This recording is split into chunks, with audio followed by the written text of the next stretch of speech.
NVIDIA was riding high in 2005. Coming off the release of the GeForce 6 series, a popular range of graphics cards that proved to be formidable across all price segments against ATI's X series cards, NVIDIA had wiped away much of the ill will brought on by the FX series. Unlike its predecessor, the 6 series was a strong performer in heavy shader scenarios found in many of the top AAA games of the time, and NVIDIA needed only to capitalize on that for the next generation. The GeForce 7 series would be all about top pixel shader performance using HDR lighting and the latest Shader Model 3.0 features. Only this time, they were going for the kill. This is PixelPipes.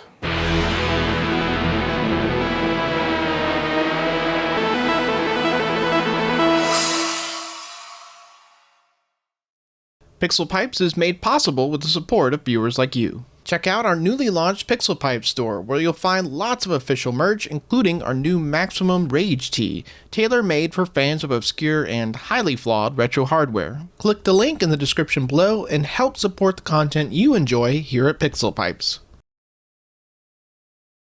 By the mid-2000s, it became clear to NVIDIA, and everyone else, that ATI had become a force to be reckoned with.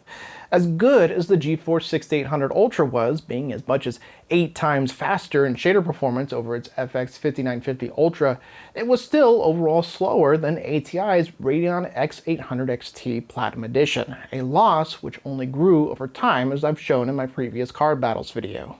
NVIDIA could have gone a number of different ways with the GeForce 7 series. They could have gone for a high-K dielectric manufacturing process like ATI and simply took the existing architecture and ramped up the clocks, maybe with some minor tweaks. But the future was clearly favored towards wider architectures. In other words, more pipes.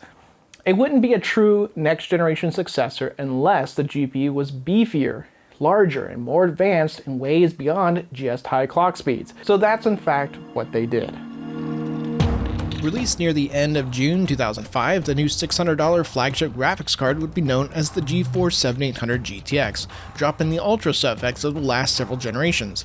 The NV40 GPU of the previous generation would be replaced by the G70, another change to their naming convention, and it would indeed be wider, not just in terms of pipes, but how the pipes were made up. Compared to modern shader cores, PixelPipes were relatively fat in terms of execution resources. An individual shader core in today's architectures will process one combined multiply plus add, or MAD operation with some room for variation. A MAD operation is equivalent to 2 floating point ops, and is a fundamental element for executing shader code. By contrast, each PixelPipe would consist of 2 ALUs, each working on 4 color operations at once. The first ALU could process 4 MAD operations, the second ALU could process 4 simpler add operations, a total of 12 floating point ops per pipe. Both ATI and NVIDIA worked this way in 2004. The G70 changed this, taking that second, more simplified ALU and bringing it up to essentially the same capabilities as the first one. The 2 ALUs would mirror each other, both capable of 4 full MAD operations. This did a few things to help performance, the first most obvious one being an increase in theoretical floating point operations. The second was to simplify the just-in-time shader compiling process in the driver, since you didn't necessarily need to be choosy about which instruction went to which ALU. And then the last was increasing the effective floating point throughput of the shader pipes when also performing texture operations, since G70 is still a descendant of NV40 and so carries with it its biggest weakness. I talked about this before in a previous card battles video, but essentially the first ALU in each NV40 or G70 shader pipe is wired to the texture mapping unit. An instruction can either call upon a shader operation or a texture operation, but not both at the same time. This is akin to NVIDIA's modern Ampere architecture, in which half the CUDA cores within each streaming multiprocessor, or SM, are wired to either perform an FP32 operation or int32, but not both simultaneously. If Ampere has to perform int32 operations, then the FP32 throughput for that clock cycle is halved, and the same goes for G70 if it needs to perform texture operations. This is fine for marketing, as NVIDIA can tout huge numbers for floating point ops, but in real-world scenarios they may rarely, if ever, actually reach those peaks unless running an application specifically designed to do so. Regardless, this is still an improvement over the NV40 architecture, and it didn't stop there. NVIDIA also boosted the number of pixel pipes from 16 to 24, while also increasing the number of vertex shaders from 6 to 8. Even though the core clock was almost the same as the 6800 Ultra at 430 MHz, this allowed NVIDIA to claim that the 7800 GTX doubled the pixel shader performance. The vertex shaders ran on a separate clock domain at 40 MHz higher, which allowed them to achieve 57% higher vertex throughput. NVIDIA made another change to how ROPs could be configured. On G70, the GPU was equipped with 16 ROPs and could be enabled or disabled separately from the shader pipes, something they first experimented with on budget-oriented GeForce 6 GPUs. 16 ROPs was the same as NV40, though NVIDIA did tout improvements to the memory controller and up to 30% better efficiency in the geometry setup engine.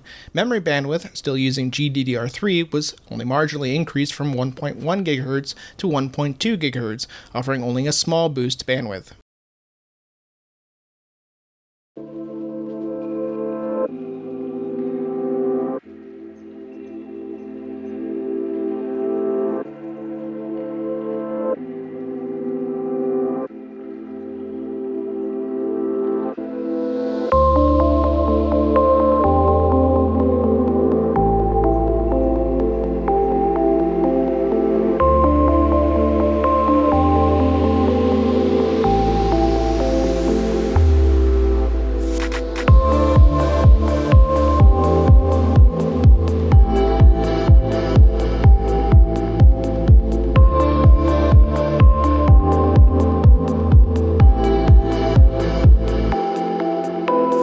HDR performance was another particular area of focus, with specific enhancements to the texture units for fetching and filtering FP16 format textures, which the tech report Scott Wasson speculated had mostly to do with an increase in texture cache size. If we load up Far Cry real quick, you can see the performance improvement is substantial, but nothing earth-shattering. As a pro tip, when HDR is first enabled in the console, performance will be dramatically lower until you restart the game. All told, the 7800 GTX was shaping up to be a substantial upgrade to the 6800 Ultra, but it was clear to many that it was being held back in some ways. The modest clocks were a mild disappointment, but it did allow for one extra parlor trick. As you've probably noticed both in the B-roll footage as well as in the title of this video, this graphics card only has a single slot cooler. This was quite novel for the time. The 6800 Ultra's cooler was chunky, taking up 2 expansion slots, which was also the case for the 5950 Ultra and 5800 Ultra. The 5900 Ultra, while it appears to be single slot, extends just slightly beyond, forcing the user to keep the adjacent slot clear. This means the 7800 GTX was technically NVIDIA's first truly single slot cooler design on a flagship graphics card since 2002. It would also be their last. Now, some of you may be jumping up and screaming foul because you found a 6800 Ultra with a single slot cooler, or a Radeon HD 3870, or that Galax Katana GTX 1070, which is even a flagship card. But there's something important to keep in mind here. None of the cards you're thinking of are reference designs. What do I mean by that? What is a reference design? Well, basically NVIDIA or other GPU makers will create a sample graphics card with an in-house designed cooler, as well as a PCB layout for use with press samples and as a reference for add-in board partners to copy. But board partners are, of course, free to ignore the reference design and create their own.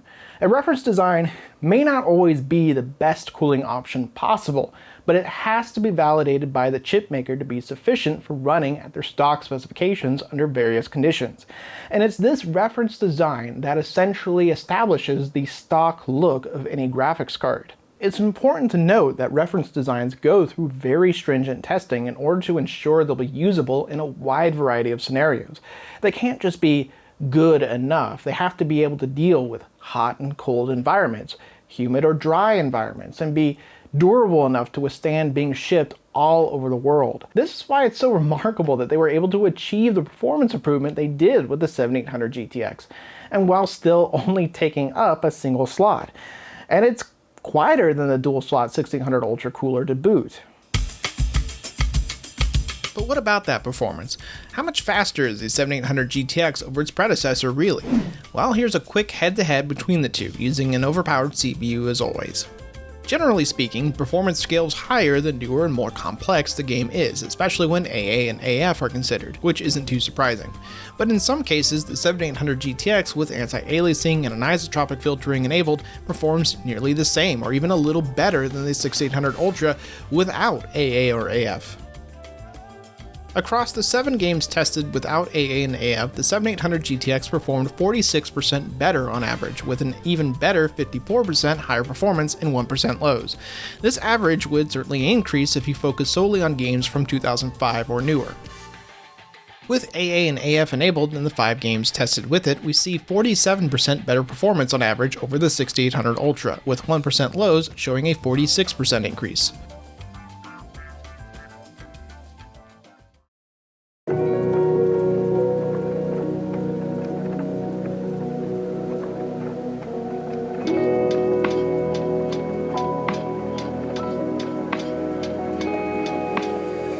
While performance was certainly very respectable, it's definitely nowhere near double the performance in most cases as some of the theoretical numbers had suggested. A far cry from the jump we saw going from the FX series to the 6800 series. NVIDIA did add new features such as Transparency AA, which addressed aliasing inside of textures with transparency.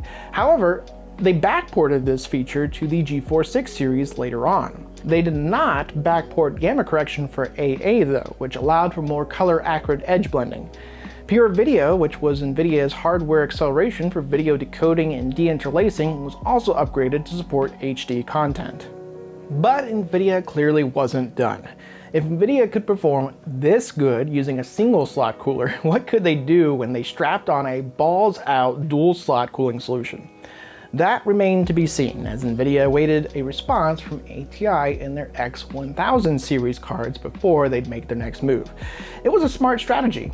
Test the waters first with a warning shot, and then save their big gun for when the competition shows their hand. Bait meets switch. Potentially, they wouldn't even need to do anything if ATI's response faltered. Except it wouldn't. The Radeon X1800 XT would launch in October of that year, nearly 4 months later, and the result of that matchup, we'll have to wait until our next card battles video. But don't worry, you won't have to wait long, as I've been working on that video simultaneously with this one. So stay tuned to this channel so you don't miss out on when that video drops, as well as everything else your heart desires related to the history of 3D acceleration. Thanks for watching, I'm Nathan, and this has been PixelPipes.